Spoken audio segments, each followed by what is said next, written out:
অনেক রাজনীতি দলকে ক্ষমতায় দেখেছি, তারা জুলুম, নির্যাতন, চাঁদাবাজি, গুম, খুন ইত্যাদি আরও নাশকতার বিভিন্ন অপকর্মে তারা লিপ্ত ছিল।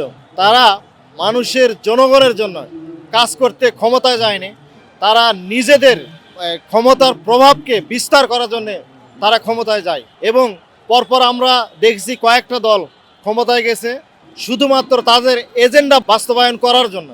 মানুষের সুবিধা, দুর্ভোগ এগুলোর চিন্তা তারা কখনোই করে না। রাস্তায় সাধারণ জনগণ এই মিছিলে যায়, মার খায়, আর নেতা, মন্ত্রী, মিনিস্টার এদের ছেলেদেরকে বিদেশে পাঠায়। তারা আরাম আয়েশে থাকে, আর সাধারণ জনগণ রাস্তায় মার খায়, শহীদ হয়। এতদিন এই পর্যন্ত দেখছেন 54 বছরে কোনো নেতার সন্তান শহীদ হয়েছে?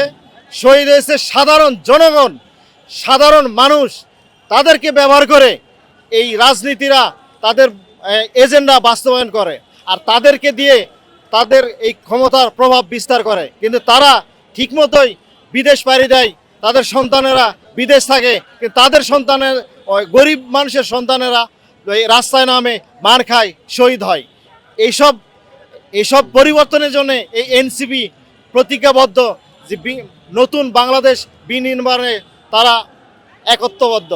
গত 1 বছর পেরিয়ে গেল, আমরা ভালো একটা সুষ্ঠু বিচার হওয়া দেখি নাই। এই জুলাই বিপ্লবকে নিয়ে সেই আকাঙ্ক্ষাটা পূর্ণ হয় নাই, যার কারণে এনসিপি সারা দেশ 1 জুলাই থেকে তাদের পদযাত্রা শুরু করে। প্রতিটা জেলায় তারা সফল হয় এবং জনপ্রিয়তা আরও বাড়ে। আমি মিরপুর 10 জনে ছিলাম, আমিও একজন জুলাইয়ের সহযোদ্ধা।